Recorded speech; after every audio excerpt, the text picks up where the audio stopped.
मेरा एक आपसे आग्रह है, कुछ बच्चों के दिमाग में ऐसी बातें होती हैं कि अगर हम चैनल को सब्सक्राइब कर लेंगे तो कहीं इनका चैनल बहुत आगे ना बढ़ जाए और ज़्यादा पैसा ना कमाने लगे।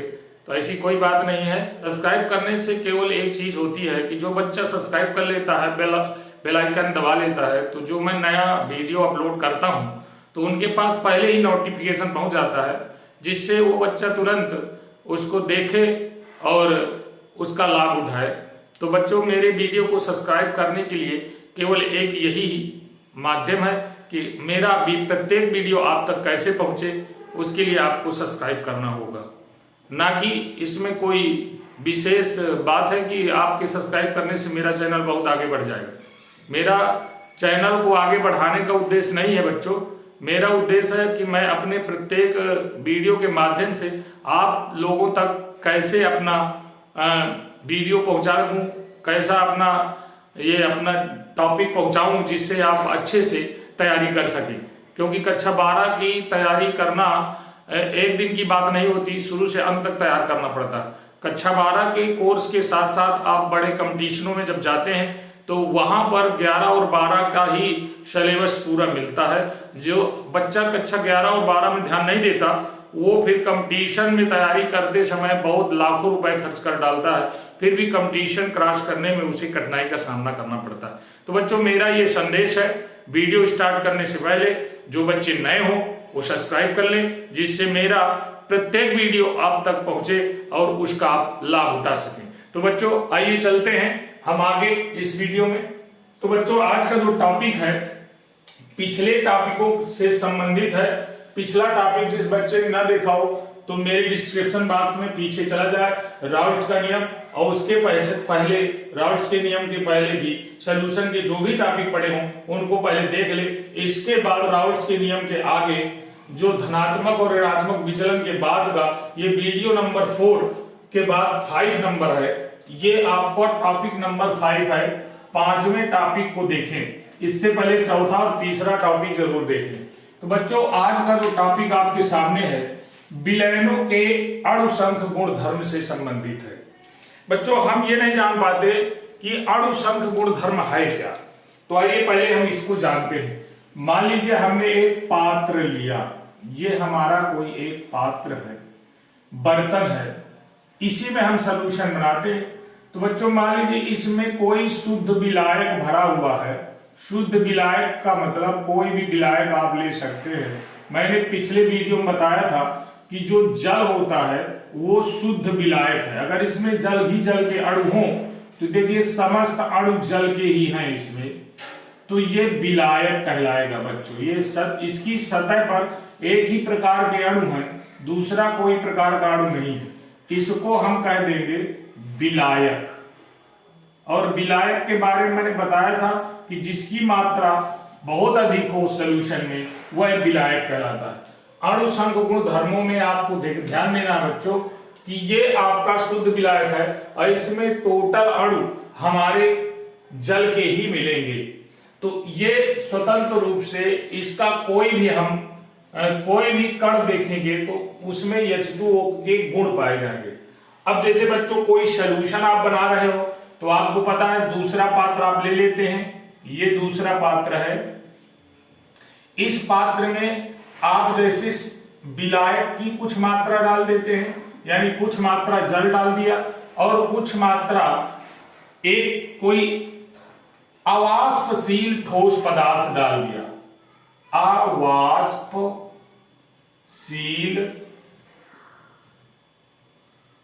अवाष्पशील जिसका वाष्पन ना हो सके, अवाष्पशील पदार्थ मिला दिया। मान लीजिए बच्चों आपने अवाष्पशील कोई पदार्थ मिला दिया, तो बात क्या हुई कि एक कण अगर आपका आया अवाष्पशील पदार्थ का, दूसरा आपका जल का कण होगा। इस प्रकार से इन कणों के बीच जो है दो प्रकार के कण आपको नजर आएंगे। देखिए, एक कण तो हो गया ये ब्लू कलर से मैंने बना दिया और दूसरा कण ये ब्लैक कलर से बन रहा है। ये देखिए गौर से, ये कणों की सतह लेयर बन जाएगी इसके ऊपरी सतह पर। तो बच्चों इसमें ये जो कण है ये आपका ब्लू कलर का, मान लीजिए ये आपका विलायक का कण है, ये विलायक का कण है, और ये जो ब्लैक कलर से है ये विलेय का कण है, विलेय का कण है। ध्यान से समझिए बच्चों, ये विलायक के कण हैं, और जो ये आपके देख रहे हैं ब्लू कलर से हैं वो विलायक के कण मान लीजिए, और जो ये आप ब्लैक कलर से हैं, ये ब्लैक कलर वाले ये आपके विलेय के कण हैं। इनको आप गौर समझिए। आप सोच रहे होंगे सर ये सब क्या बता रहे हैं, पहले तो आप बता चुके हैं। जरूरी है प्रत्येक टॉपिक पर मैं आप लोगों को टीचिंग ऐड के माध्यम से ही समझाऊंगा, जिससे आपको समझने में कोई प्रॉब्लम ना हो। तो बच्चों आप देखिए दोनों चीजें आपके सामने हैं।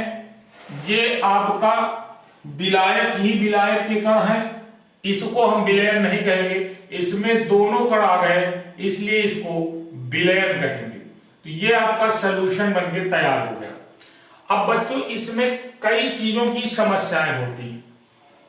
विलेय के कण आने पर, अवाष्पशील पदार्थ का मतलब विलेय, विलेय पदार्थ के कण आने पर इसकी कई चीजों में समस्याएं होती हैं। यानी हमारे इसमें क्या क्या समस्या आएगी? पहली बात तो हमारा आएगा वाष्प दाब में समस्या उत्पन्न हो जाएगी। तो वाष्प दाब में क्या समस्या होगी? दूसरा क्वथनांक में भी एक समस्या हो जाएगी। बच्चों चौथा नंबर हिमांक में भी समस्या आ जाएगी। और चौथा नंबर परासरण दाब में भी समस्या आ जाएगी, परासरण दाब में भी समस्या आ जाएगी। अब बच्चों इन समस्या कैसे आएंगे? ये सारी चीज विलायक का होता है शुद्ध वाष्प दाब, विलायक का शुद्ध क्वथनांक भी होता है, विलायक का शुद्ध हिमांक भी होता है, और विलायक का शुद्ध परासरण दाब भी होता है। ये चारों चीजें हमारी विलायक की होती हैं। अब बच्चों जैसे ही हम कोई अवाष्पशील पदार्थ यानी विलेय मिला देते हैं इसमें विलायक में विलयन बनाने के लिए, तो देखो क्या क्या समस्या आती है। जो वाष्प दाब होगा उसमें कमी आ जाएगी, तो वाष्प दाब में आपेक्षिक अवनमन हो जाएगा। यानी वाष्प दाब में हमारा जो टॉपिक बन जाएगा वाष्प दाब में आपेक्षिक अवनमन हो जाएगा, अवनमन।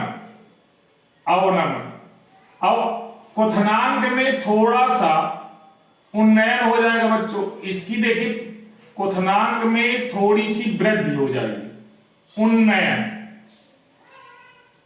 बच्चों हिमांक में भी थोड़ी सी कमी आ जाएगी, कमी को हम क्या कहेंगे? हिमांक में अवनमन हो जाएगा, अवनमन। और परासरण दाब में भी प्रभाव पड़ेगा। परासरण दाब बढ़ भी सकता है और घट भी सकता है। तो परासरण दाब का आप ना तो अवनमन लिख सकते हैं ना कमी लिख सकते हैं। ये किस चीज पर निर्भर करता है? पदार्थ की मात्रा पर निर्भर करने लगेगा। ये जो W है पदार्थ की विलेय अवाष्पशील पदार्थ जो मिलाया गया है उसकी मात्रा पर निर्भर करेगा। तो कुल मिला के हमारा जो अणुसंघ गुणधर्म की परिभाषा आई, अब परिभाषा आपको समझाऊंगा मैं।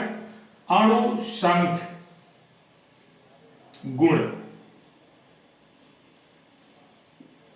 अणुसंघ गुण क्या है? पहले परिभाषा समझ ली। किसी भी विलयन में उपस्थित अवाष्पशील विलेय के कणों के कारण, जो विलेय के कण होते हैं उनके कारण जो भौतिक गुणों में परिवर्तन आता है उन्हें हम अणुसंघ गुण कहते हैं। यानी किसी विलयन, समझिए, किसी विलयन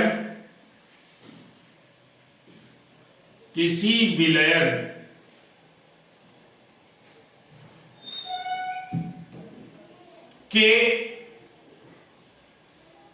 वे गुण जो अवाष्पशील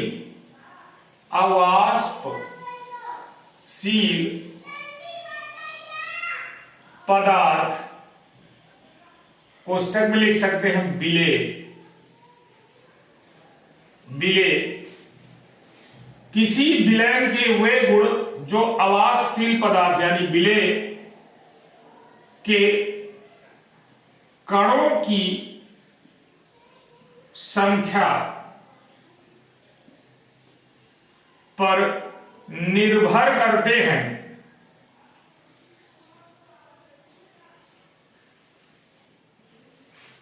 अणुसंख्य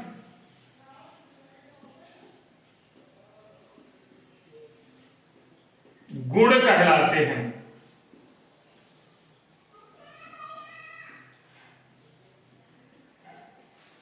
तो आप समझ गए होंगे। अब देखिए जरा सा, जैसे हमने विलेय के कण डाले तो यहां पर वाष्प दाब में थोड़ी सी कमी आ गई। अवनमन और उन्नयन सभी बच्चे जानते होंगे। मान लीजिए ये रेखा है हमारी और एक ये ऊंचाई है इसकी, इसके समांतर एक रेखा गई। अगर हम इसको नीचे की ओर देखें, नीचे की ओर आए तो ये होता है अवनमन। ये अवनमन यानी कमी, कुल मिला के कमी का होना अवनमन कहलाता है। अगर हमारे पास ये रेखा है और ये ऊंचाई है, एक ये समांतर रेखा है, मैथ के हिसाब से देखा जाए, अगर हम किसी बिंदु से ऊपर की ओर जा रहे हैं, यानी यहां से हम यहां की ओर जा रहे हैं, तो ये जो कोण बनता है ये उन्नयन कहलाता है। यानी उन्नयन में ऊपर की ओर जाना है, यानी वृद्धि हम कह सकते हैं। अवनमन का मतलब कमी कह सकते हैं बच्चों। तो किसी विलयन के वे गुण जो आवासशील पदार्थ के कणों की संख्या पर निर्भर करते हैं, कणों की संख्या पर निर्भर करते हैं, अणुसंख्य गुण धर्म कहलाते हैं। ये बच्चों हमारा अणुसंख्य गुण धर्म है। बड़े बड़े कंपटीशन एग्जाम में आ जाता है कि अणुसंख्य गुण धर्म है, और आपकी अणुसंख्य गुण धर्म की चर्चा करते समय 4 ऑप्शन दे देता है। एक देता है वाष्प दाब, दूसरा देता है क्वथनांक, तीसरा देता है हिमांक, चौथा देता है परासरण दाब। तो बच्चे सभी सोचते हैं कि ये तो सभी है, ऐसा कुछ नहीं। इनमें केवल परासरण दाब ही हमारा अणुसंख्य गुण है। चूंकि वाष्प दाब विलायक का गुण है, फिजिकल प्रॉपर्टीज ऑफ सॉल्वेंट। क्वथनांक भी विलायक का गुण है, हिमांक भी विलायक का भौतिक गुण है। इनमें अगर आपेक्षिक अवनमन शब्द नहीं लिखा तो वह अणुसंख्य गुण धर्म नहीं है। बच्चों अगर क्वथनांक में उन्नयन नहीं लिखा तो वो भी अणुसंख्य गुण धर्म नहीं, इनका लिखना अनिवार्य है।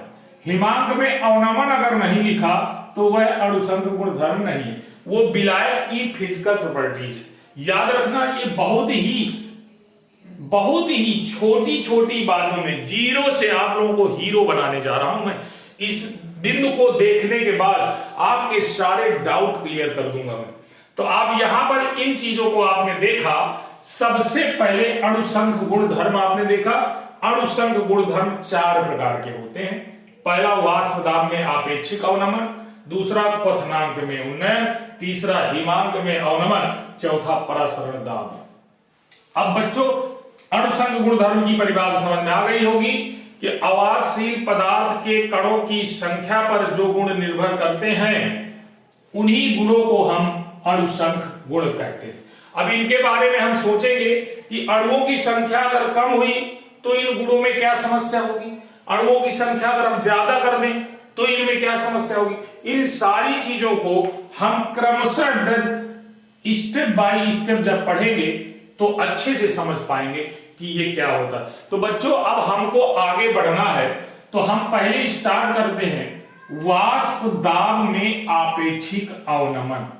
आपको पहले वाष्प दाब जानना है। वाष्प दाब क्या है ये आपने पिछले वीडियो में पढ़ा है, लेकिन मैं उसको एक बार रिवाइज जरूर कराऊंगा, क्योंकि हमारे ये विलयन से संबंधित कोई भी टॉपिक पिछले टॉपिक से संबंधित जरूर होते हैं। इसलिए आप तुरंत बैक होकर पिछला वीडियो अवश्य देखें, अन्यथा की स्थिति में आपको समझने में थोड़ा सा मशक्कत करनी पड़ेगी। तो आप पिछले वीडियो को सीक्वेंस के साथ अगर देखेंगे तो ऑटोमेटिक अगले वीडियो आपके समझ में आने लगेंगे। तो बच्चों ये है वाष्प दाब। क्या? अब देखिए, मान लीजिए कोई पदार्थ है, ये किसी कंटेनर में भरा हुआ ये, अब हम इसको विलयन भी बना सकते हैं, विलेय भी बना सकते हैं। एक कंटेनर ये है जिसमें शुद्ध विलायक ही भरा हुआ है, पूरा शुद्ध विलायक, यानी शुद्ध विलायक विलायक, ये जिसमें जल ही जल है, जल ही जल, मान लेते हैं H2O के सारे अणु हैं। तो इसको वाष्पित होने में एक निश्चित दाब की आवश्यकता पड़ेगी। ये तब तक वाष्पित होता रहेगा जब तक वायुमंडलीय दाब बराबर नहीं हो जाएगा। जब वायुमंडलीय दाब इस वाष्प दाब के बराबर हो जाता है तो इसकी सतह पर, इन अणुओं की सतह पर एक प्रेशर पड़ने लगता है, साम्यावस्था आ जाती है। उस समय मैंने बताया था साम्यावस्था में विलयन की सतह पर पड़ने वाला दाब वाष्प दाब कहलाता है। ये याद रखना। इसको हम शुद्ध विलायक होने के कारण P0 से प्रदर्शित करते हैं। ये तो हो गया आपका शुद्ध विलायक का दाब। अगर हम इसको देखें, विलयन के वाष्प दाब में हम दाब डालना चाहें इसमें, तो ये वाष्पित तो होगा लेकिन बीच में अवाष्पशील विलेय कणों के आ जाने के कारण, क्योंकि ये अवाष्पशील है, इनका वाष्पन नहीं होगा, तो ये इसकी गति धीमी पड़ जाएगी, कम होने लगेगा। तो जब ये कम होगा तो वायुमंडलीय के दाब में पहुंचने में जल्दी से भाई वाष्प दाब में कमी आ गई, तो ज्यादा वाष्प दाब इस पर पड़ेगा, इसमें ये प्रेशर पड़ने लगेगा। ये जो प्रेशर पड़ेगा ये कमी आ जाएगी। कमी कितनी आई? तो इसका जो वाष्प दाब होगा साम्यावस्था जल्दी आ जाने के कारण PS कहलाएगा। अब इन दोनों में जो कमी आ गई वो थी वाष्प दाब में कमी। देखिए वाष्प दाब में कमी कितनी हुई, पिछले वीडियो में बताया था। राउल्ट्स के नियम को जब सिद्ध किया गया था तो आपको पता होगा कि अगर हम सॉल्यूशन का वाष्प दाब P0 बड़ा है PS से, मतलब ये सॉल्यूशन का दाब विलायक के दाब से कम है, तो हम डेल्टा अगर P निकालें, इसको हम डेल्टा P कह सकते हैं, वाष्प दाब में कमी कह सकते हैं, कितनी कमी हुई, तो इसको अगर निकालना चाहते हैं तो ये हो जाएगा P0 माइनस PS। देखिए शुद्ध विलायक के वाष्प दाब में विलयन के वाष्प दाब को घटा दिया जाए तो जो वैल्यू पुटअप हमको मिलती है वाष्प दाब में कमी कहलाती है। और इसी को अगर आपेक्षिक वाष्प दाब निकालना है, आपेक्षिक वाष्प दाब में अवनमन निकालना है, अवनमन कितनी कमी हुई, अपेक्षिक वाष्प दाब में अवनमन निकालना है, तो उसको भी आप आसानी से निकालेंगे। पहले आपेक्षिक वाष्प दाब अवनमन निकाल लीजिए। अवनमन ये कितनी कमी हुई इसको आपको ध्यान रखना है।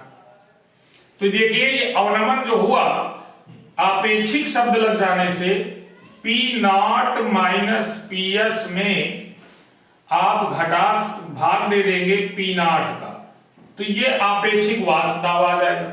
और अवनमन कितना निकलेगा, तो ये हो जाएगा चाई के बराबर, यानी मोल प्रभाज के बराबर हो जाएगा। जितना मोल प्रभाज आप मिलाएंगे उतनी ही कमी आती जाएगी। ये पिछले वीडियो में आपको बताया जा चुका। तो ये था आपेक्षिक वाष्प दाब में अवनमन, यानी वाष्प दाब में कमी।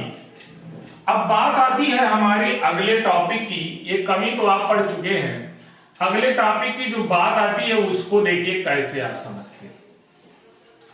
मान लीजिए हमारे पास दूसरा टॉपिक है क्वथनांक में उन्नयन। क्वथनांक में उन्नयन।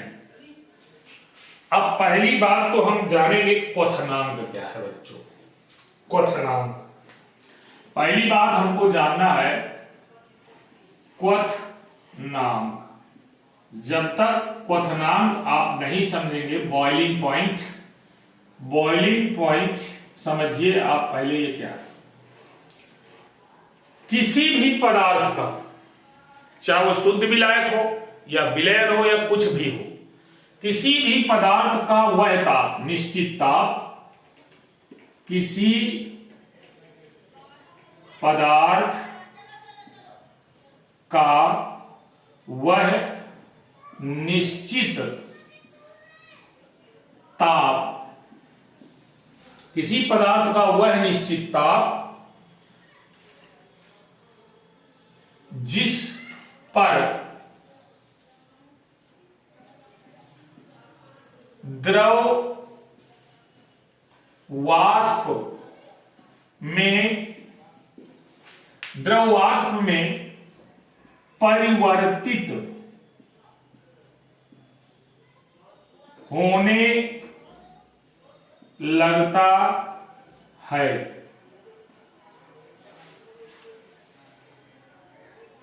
उस पदार्थ का क्वथनांक कहलाता है। उस पदार्थ का क्वथनांक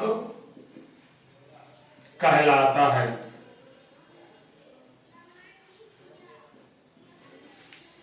दूसरे शब्द में देखा जाए, जब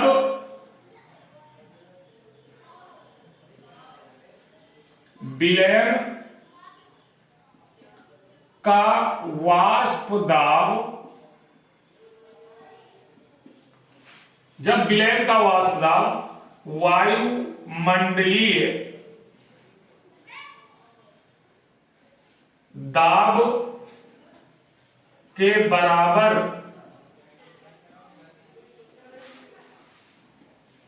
हो जाता है तो द्रव वाष्प में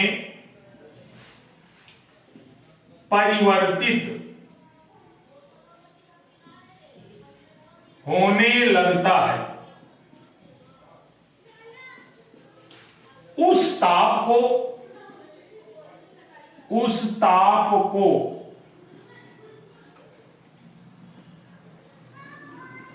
उस विलयन का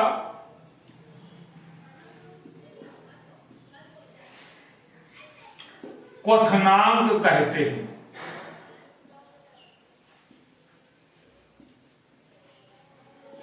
यानी कुल मिला के द्रव वाष्प में बदलने लगे, वहां पर हमारा एक वायुमंडलीय दाब के बराबर जो दाब वाष्प दाब लगेगा, उस जब बराबर हो जाएंगे तो गैस अवस्था में चेंज हो, तो द्रव वाष्प अवस्था में चेंज होने लगेंगे। तो उस समय जो टेम्परेचर होगा उस सॉल्यूशन का, उसी सॉल्यूशन के ताप को हम क्वथनांक कहते हैं।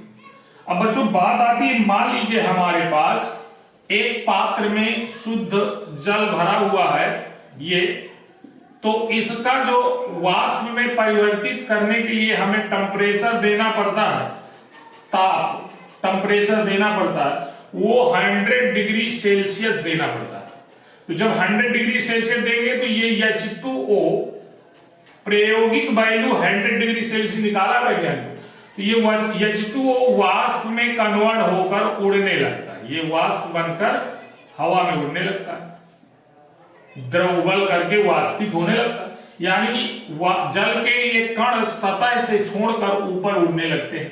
तो इसका एक फिक्स टेम्परेचर होता है जल का, याद रखना 100 डिग्री सेल्सियस। इसी प्रकार प्रत्येक तत्व यौगिकों का या विलयनों का अलग अलग क्वथनांक होगा जब वो द्रव से वाष्प में परिवर्तित होंगे। तो ये क्वथनांक ही हमारा बॉइलिंग पॉइंट कहलाएगा, ये टेम्परेचर ही हमारा क्वथनांक कहलाएगा। ये आपको याद रखना। तो जब ये वायुमंडलीय दाब के बराबर इसका दाब बन जाता है तभी ये वाष्पित होना चालू होते हैं। तो ओरिजिनल परिभाषा तो आपके सामने रखी हुई है, लेकिन ये अपने दिमाग से हमको ये समझना है कि ये वाष्पित कब होता है।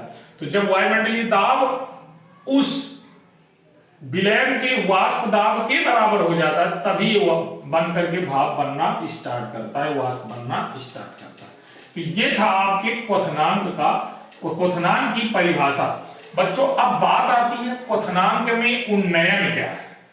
अब आपको गौर से देखना, इसको हम अभी आपको क्लियर कर देते हैं। क्वथनांक में उन्नयन, इसी में परिभाषा को बढ़ा दे रहे हैं। क्वथनांक में उन्नयन, उन्नयन देखिए, क्वथनांक में उन्नयन बहुत अच्छा टॉपिक है। परिभाषा से पहले हम आपको छोटी सी बात बताएंगे, फिर परिभाषा लिख देंगे। हमने देखा था कि जब कोई सॉल्यूशन लेते हैं, ये पहले आप विलयन डायरेक्ट ले लीजिए। इसमें आपको दो चीजें आपको देखना है। ये तो हमारे पास यहां पर ये पदार्थ बंद है इसमें, और इसमें कई दो प्रकार के कण हैं। देखा है आपने सॉल्यूशन में, जब कोई अवाष्पशील पदार्थ मिला देते हैं तो विलयन में क्या समस्या होती, ये देखिए ये। तो अब यहां पर दो प्रकार के कण हैं, तो इसमें जो वाष्प दाब होगा पीएस सॉल्यूशन का, तो आपने शुद्ध विलायक के वाष्प दाब से आपने देखा था कम मात्रा में होता है, यानी पी नॉट शुद्ध विलायक का था और पीएस सॉल्यूशन का था, तो पी नॉट बड़ा था पीएस से। अब बात यह आती है कि हम इसको समझे कैसे। देखिए बच्चों, क्वथनांक में उन्नयन अब आप बड़े अच्छे से समझिएगा, जिससे आपको क्लियर हो जाए क्वथनांक में उन्नयन है क्या। तो पहले इसकी हम परिभाषा लिखे हैं। किसी विलयन में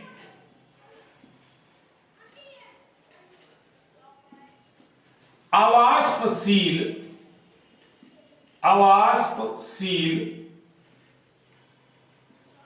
विलेय मिलाने पर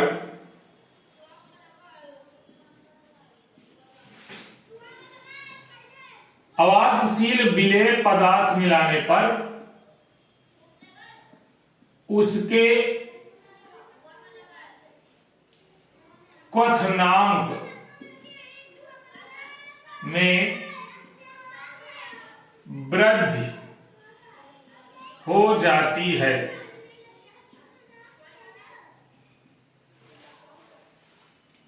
जिसे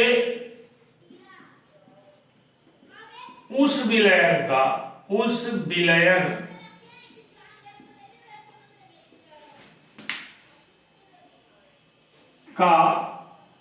क्वथनांक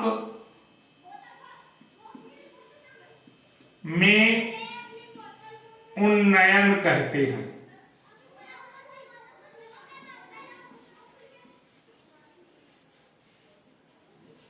ये वास्तव में टेम्परेचर होता है, इसलिए इसको डेल्टा टीएफ टीबी से प्रदर्शित किया जाता है। टीबी मतलब T boiling point, T boiling, delta TB का मतलब हो गया टी बॉइलिंग पॉइंट से प्रदर्शित किया जाता है।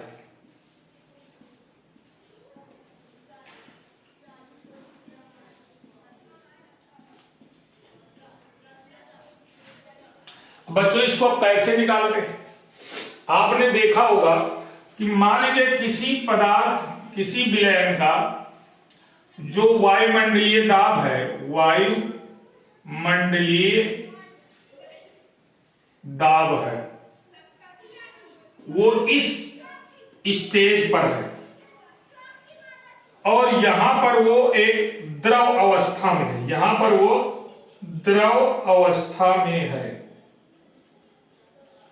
इधर को उसके वाष्प दाब चलते हैं, वाष्प दाब, ये तीर का निशान बना दिया, इधर वाष्प दाब चलेंगे और इधर को उसके टेम्परेचर चलेंगे, तापक्रम।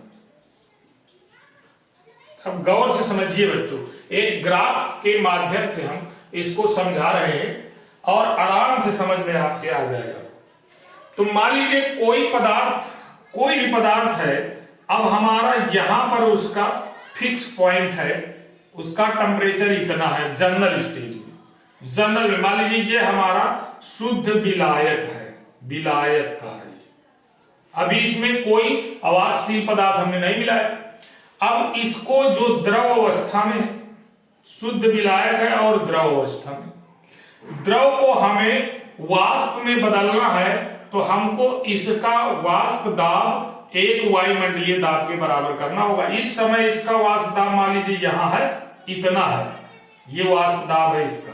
शुद्ध विलायक का वाष्प दाब P0 है मान लीजिए इतना।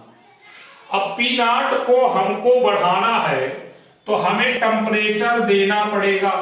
तो यहां से मान लीजिए कितना टेम्परेचर दें कि वो वायुमंडलीय दाब के बराबर हो जाए, उसके कणों में गति प्रदान हो जाए। तो मान लीजिए हमने यहां से यहां से यहां से यहां से इतना, यहां तक इतना टेम्परेचर देने के बाद इसके वाष्प दाब में वृद्धि कर दी। यानी इसको हमने दिया टेम्परेचर, कितना टेम्परेचर दिया तो मान लीजिए T0 दे दिया आपने, T0 टेम्परेचर दिया। T0 टेम्परेचर देने पर P0 वायुमंडलीय दाब के बराबर हो गया, P ATM के बराबर हो गया, वायुमंडलीय दाब के बराबर हो गया, और ये वाष्प अवस्था में बदलने लगा। अब बच्चों बात आती है कि हम इस विलायक में ये विलायक था, थोड़ी सी मात्रा मिला दी किसकी, अवाष्पशील पदार्थ की। अवाष्पशील पदार्थ की मात्रा मिलाने पर अब इसमें एक समस्या हो गई, देख लीजिए क्या समस्या हुई। इसका जो क्वथनांक था टीबी वो बढ़ गया, टीबी मतलब बॉइलिंग पॉइंट, इसकी बॉइलिंग पॉइंट में वृद्धि हो गई। यानी हमारी अब इसका बॉइलिंग पॉइंट मान लीजिए यहां आ गया घटकर, यहां से अब यहां से इसको वायुमंडलीय दाब यानी वाष्प में बदलना है तो हम इसको इतना ढेर सारा टेम्परेचर देंगे कि वाष्प में कन्वर्ट हो जाए। इस समय ये विलयन का, यहां पर विलयन का वाष्प दाब था, अगर हम इसे डॉटेड लाइन से देखें तो इसका वाष्प दाब यहां पर PS था, सॉल्यूशन का वाष्प दाब PS था। अब ये वायुमंडल PTM में जाने के लिए हमने इसे TB टेम्परेचर दिया, TB टेम्परेचर, तब जाकर के ये वाष्प में बदला। अब बच्चों देख रहे हो आप कि जब शुद्ध विलायक था उसमें कम टेम्परेचर हमको देना पड़ रहा था, अब इसमें हमने अवाष्पशील पदार्थ मिला दिया तो टेम्परेचर हमको ज्यादा देना पड़ रहा है। वायुमंडलीय दाब तक पहुंचाने के लिए PS को PATM में बदलने के लिए इतना टेम्परेचर देना पड़ रहा, P0 को T0 टेम्परेचर देने पर ये PATM में बदल रहा था। तो ये था हमारा ये उन्नयन कितना हुआ तो आप देख रहे हो यहां से यहां तक इसमें वृद्धि हो गई। बच्चों यहां पर मैं एक एग्जांपल बताऊंगा, आप लोग घरों में कभी जब देखते होंगे कि सब्जी बनाते हैं तो उसमें नमक मिलाया जाता है, तो नमक किसी स्वाद के लिए भर नहीं मिलाया जाता, उस नमक का एक लॉजिक है जिसे हम आज तक नहीं समझ पाए। नमक एक अवाष्पशील पदार्थ है बच्चों, तो अगर हम नमक नहीं मिलाएंगे तो उस समय जल में ही वो सब्जी पक रही होती। जल का एक निश्चित क्वथनांक मैंने अभी बताया 100 डिग्री सेल्सियस होता है, तो वो 100 डिग्री सेल्सियस ही सब्जी को टेम्परेचर दे पाएगा, जिससे सब्जी को पकने में थोड़ा सा समय लगेगा। अगर हम थोड़ा बहुत नमक उसमें मिला देते हैं तो उसके क्वथनांक में वृद्धि हो जाती है, जिसके कारण अब वो जो सॉल्यूशन हमारा सब्जी के अंदर पड़ा हुआ है जल और नमक का, उसका क्वथनांक बढ़ने के कारण वो जल्दी से वाष्पित नहीं होता, यानी 100 डिग्री सेल्सियस में अब वाष्प में कन्वर्ट होने वाला नहीं है। उसका टेम्परेचर लगभग 120, 140, 150। नमक की मात्रा जितना अधिक मिलाएंगे उसका क्वथनांक उतनी अधिक मात्रा में बढ़ जाएगा, तो सब्जी को जो टेम्परेचर मिलेगा वो 150, 120, 140 टेम्परेचर अब मिलने लगेगा, तो सब्जी जल्दी से पक जाएगी। इसलिए सब्जी बनाते समय हमको नमक पहले से ही मिला देना चाहिए, यानी मसाला डालते समय ही मिला देना चाहिए, तो टेम्परेचर सब्जी को ज्यादा मात्रा में मिलेगा और सब्जी जल्दी से पक जाएगी। ये लॉजिक था, इसका क्वथनांक में उन्नयन का कारण है। बच्चों हम लोग नहीं समझ पाए आज तक, नमक को हम मानते थे कि स्वाद के लिए मिलाया जाता है, स्वाद के लिए नहीं, इसको हम सॉल्यूशन के इस टॉपिक से क्लियर करेंगे कि नमक क्यों मिलाया जाता है। अगर आप कहीं ज्यादा पढ़े लिखे व्यक्ति से ऐसा बताएंगे तो वो स्वीकार नहीं करेगा, इसलिए आप किसी से बताइएगा नहीं, आप अपने तक बात रखिए, क्योंकि ये रियलिटी है, इसको हमें जानना है। तो हम छात्र हैं, हमसे मतलब है छात्र अपना देखें और किसी को बताओगे तो तुम्हारी हंसी उड़ाई जाएगी, इसलिए हंसी न उड़ाइए।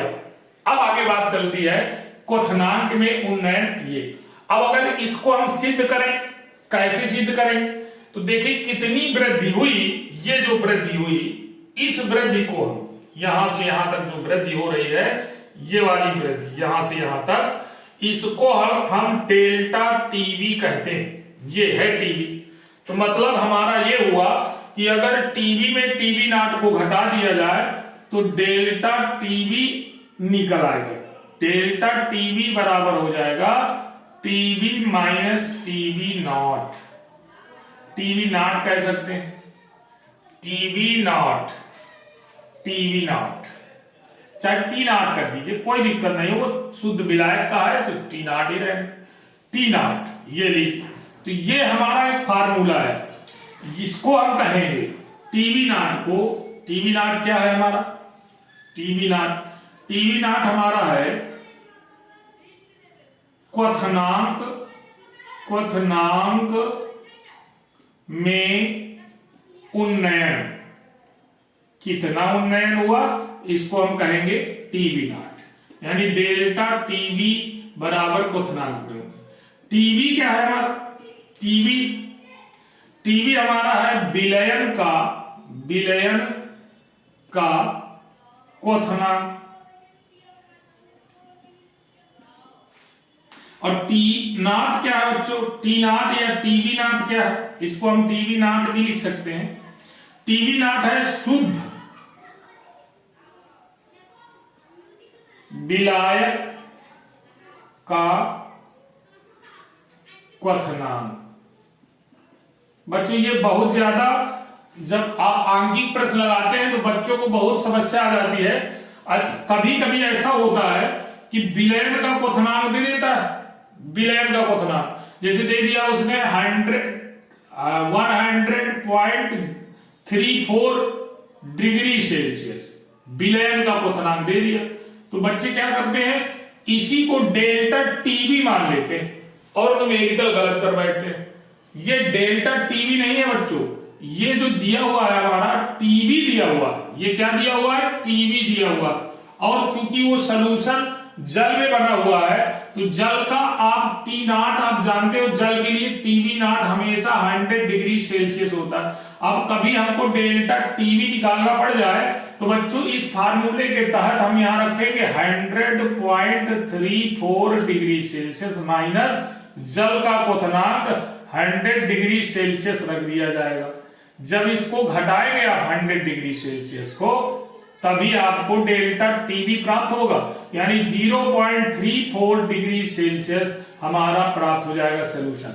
तो बच्चों जब भी आप न्यूमेरिकल हल करेंगे तो उसमें गौर से देखिएगा कि उसमें क्या लिखा है, क्वथनांक में वृद्धि दिया हुआ है तो डेल्टा टीवी ही है। उसकी वैल्यू ज्यादा नहीं हुआ करती, दशमलव के समथिंग आगे पीछे होती है। बहुत ज्यादा अगर दी हो तो तुरंत सेंस लगाइए कि ये विलयन का क्वथनांक दिया है, और इसमें जल अगर घुला हो तो जल का प्रायोगिक वैल्यू 100 डिग्री सेल्सियस होती है, उसको तुरंत घटा करके आप डेल्टा टीवी प्राप्त कर सकते हैं। अब बात आती है, हमने एक तो कर लिए, डेल्टा टीवी की वैल्यू ज्ञात कर लिया। अब बात यह आती है कि अगर हम सॉल्यूशन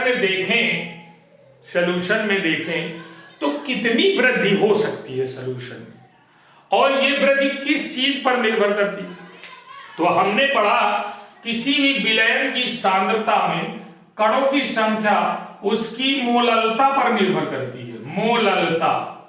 मोललता पर निर्भर करती है, यानी किसी भी विलयन के कणों की संख्या उसकी मोललता पर निर्भर करती है। बच्चों मोललता जितना बढ़ाएंगे, पदार्थ जितना अधिक मात्रा में घोलेंगे, उसके अणुओं की संख्या उतनी ही अधिक होगी, और जितना अणुओं की संख्या में वृद्धि होगी बच्चों, क्वथनांक में उन्नयन भी उतना ही बढ़ेगा।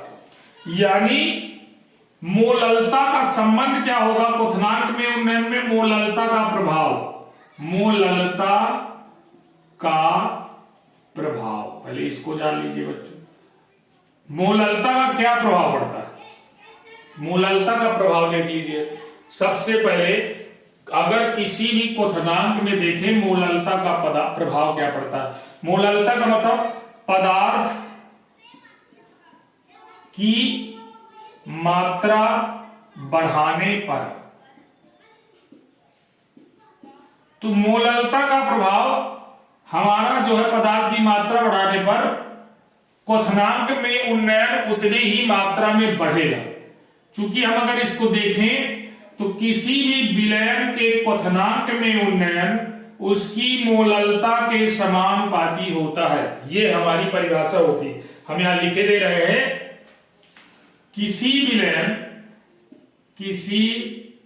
विलयन के क्वथनांक में उन्नयन, किसी विलयन के क्वथनांक में उन्नयन उसकी मोललता के समानुपाती होता है, समानुपाती होता है। अब इसका मतलब ये हुआ, अब प्रोपोर्शनल हटाएंगे तो एक नियतांक आ जाएगा जिसे हम केबी से प्रदर्शित करेंगे बच्चों। इस केबी को हम, एक फार्मूला ये बन जाता है जहां केबी मोलल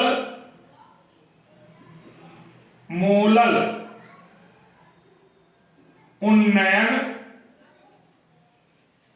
स्थिरांक कहलाता है।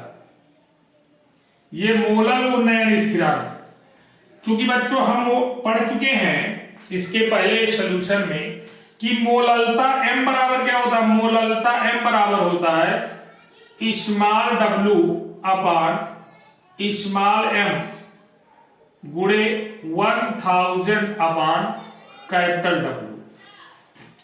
या इसको हमने पढ़ा था, इसको पढ़ा था WB suffix B M suffix B और इसको पढ़ा था W सफिक्स A। तो अगर हम इसको इस फार्मूले में रख दें तो क्या होगा? डेल्टा TB बराबर KB और M की जगह इसको रख दें तो ये हो जाएगा मल्टीप्लाई WB, B का मतलब विलेय से है बच्चों और A का मतलब विलायक से है, M suffix B multiply 1000 upon W suffix A। तो ये फार्मूला हमारा मिलकर तैयार हो जाएगा। इसको इस तरह भी लिखा जा सकता है, डेल्टा TB बराबर 1000 KB W suffix B upon M suffix B W suffix A। ये फार्मूला हमारा तैयार हो जाएगा। जहां इनकी वैल्यू के बारे में आप समझेंगे कि ये KB क्या है, तो KB के बारे में मैंने अभी बताया मोलल उन्नयन स्थिरांक है। WB क्या है? WB को जानो, WB है बच्चों विलेय का भार, विलेय का भार। WA क्या है?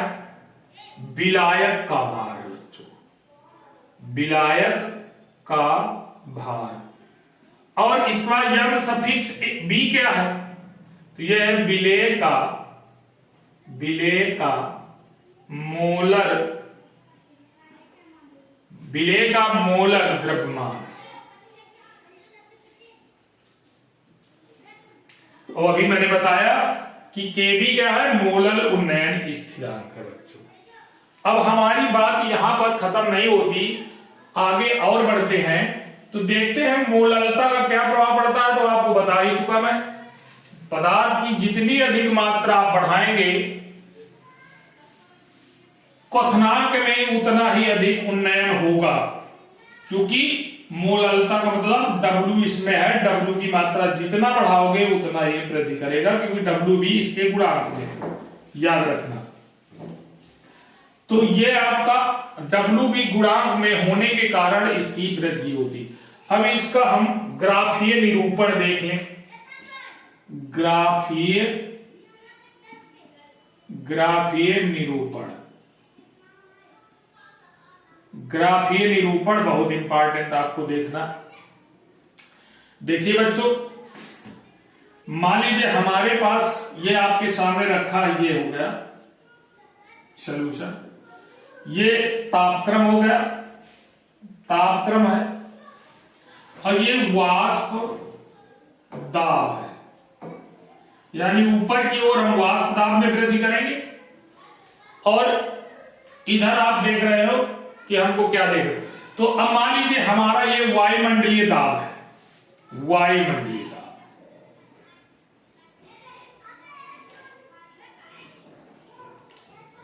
अब बात आती है तापक्रम की, तो मान लेते हैं शुद्ध विलायक, ये है शुद्ध विलायक। शुद्ध विलायक की चर्चा हम करते हैं यहां। तो शुद्ध विलायक को हम यहां से यहां तक ले गए, यहां तक। तो यहां तक ले जाने पर ये वाष्प में कन्वर्ट हो गया।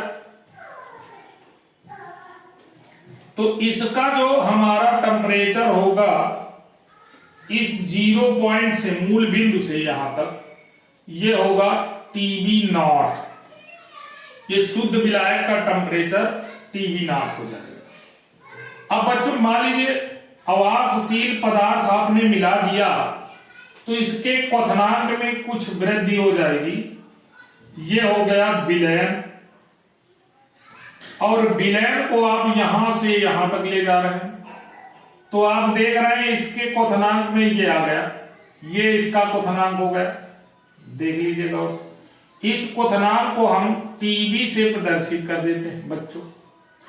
अब ये था विलयन का वाष्प दाब बढ़ाने के लिए, वायुमंडलीय दाब तक के लिए हमने TB टेम्परेचर दिया यहां से यहां तक, और इसका टेम्परेचर इतना दिया। अब बात आती है कि यहां से यहां तक जो टेम्परेचर था ये था TB0, और यहां से लास्ट तक जो टेम्परेचर था वो था TB। अब इन दोनों टेम्परेचर में क्या वृद्धि हुई, इसको हम कह देंगे डेल्टा TB। इतनी वृद्धि हुई।